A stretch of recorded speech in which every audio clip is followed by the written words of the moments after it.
साथियों नमस्कार। अच्छा सोचे चैनल पर आपका स्वागत है। साथियों आज हम जानेंगे शिव पुराण के श्रवण की विधि तथा श्रोताओं के पालन करने योग्य नियमों का वर्णन।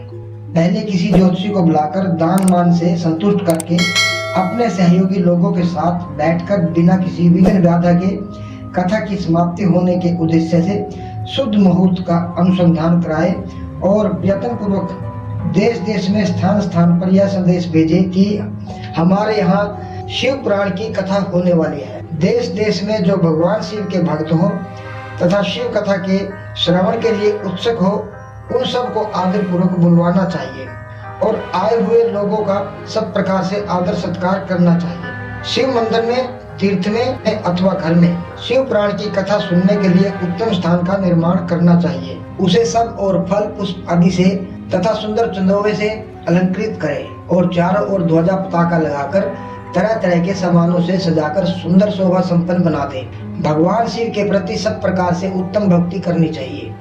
परमात्मा भगवान शंकर के लिए दिव्य आसन का निर्माण करना चाहिए तथा कथावाचक के लिए भी एक ऐसा ही दिव्य आसन बनाना चाहिए जो उनके लिए सुखद हो सके। नियम पूर्वक कथा सुनने वाले श्रोताओं के लिए भी यथा योग्य सुंदर स्थानों की व्यवस्था करनी चाहिए। पुराण वेता शांत, ईर्ष्या पर विजय पाने वाला, साधु और दयालु होना चाहिए। ऐसा प्रवचन कुशल विद्वान इस पुण्यमयी कथा को कहे। सूर्योदय से आरंभ करके 3:30 पहर तक शिव पुराण की कथा बांटनी चाहिए। मध्यकाल में कथा बंद रखनी चाहिए जिससे कथा कीर्तन से अवकाश पाकर लोग मल मूत्र का त्याग कर सके। कथा प्रारंभ के दिन से एक दिन पहले व्रत ग्रहण करने के लिए वक्ता को क्षौर करा लेना चाहिए। जिन दिनों कथा हो रही हो उन दिनों प्रयत्न पूर्वक प्रातः काल सारा नित्य कर्म कर लेना चाहिए। वक्ता के पास उसकी सहायता के लिए एक दूसरा वैसा ही विद्वान स्थापित करना चाहिए। कथा में आने वाले विघ्नों की निवृत्ति के लिए गणेश जी का पूजन करें। कथा के स्वामी भगवान शिव जी तथा विशेषतः शिव पुराण की पुस्तक की भक्ति भाव से पूजा करें। तत्पश्चात उत्तम बुद्धि वाला श्रोता तन मन से शुद्ध एवं प्रसन्नचित हो आदर पूर्वक शिव पुराण की कथा सुने। जो वक्ता और श्रोता अनेक प्रकार के कर्मों में भटक रहे हो, काम आदि 6 विकारों से युक्त हो, स्त्री में आसक्ति रखते हो और पाखंड पूर्ण बातें कहते हो, वे पुण्य के भागी नहीं होते। जो श्रोता श्रद्धा और भक्ति से युक्त होते हैं, दूसरे कर्मों में मन नहीं लगाते, वे ही पुण्य के भागी होते हैं। अब शिव पुराण सुनने का व्रत लेने वाले पुरुषों के लिए जो नियम है उन्हें भक्ति पूर्वक सुनो। नियम पूर्वक इस श्रेष्ठ कथा को सुनने से बिना किसी विघ्न बाधा के उत्तम फल की प्राप्ति होती है।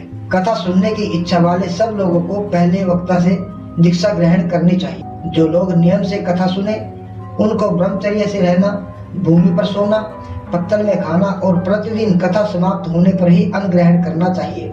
जिसने कथा का व्रत ले रखा हो वह पुरुष प्याज, लहसुन, हींग, गाजर, मादक वस्तु तथा अमिष कही जाने वाली वस्तुओं को त्याग दे। कथा का व्रत लेने वाला पुरुष काम, क्रोध आदि 6 विकारों को, ब्राह्मणों की निंदा को तथा पतिव्रता और साधु संतों की निंदा को भी त्याग दे। श्रोता निष्काम हो या सकाम वह नियम पूर्वक कथा सुने।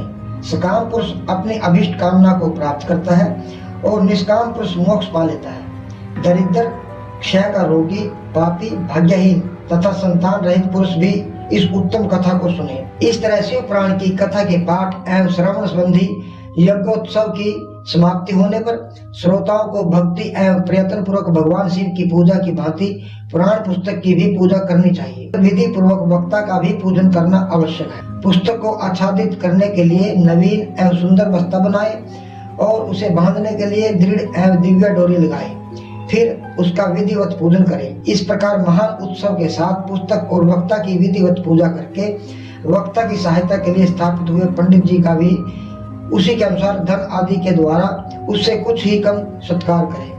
वहां आए हुए ब्राह्मणों को अन्न धन आदि का दान करें। साथ ही गीत, वाद्य और नृत्य आदि के द्वारा महान उत्सव रचाए। रुद्र संहिता के प्रत्येक श्लोक द्वारा होम करना उचित है अथवा गायत्री मंत्र से होम करना चाहिए, क्योंकि वास्तव में यह पुराण गायत्री में ही है।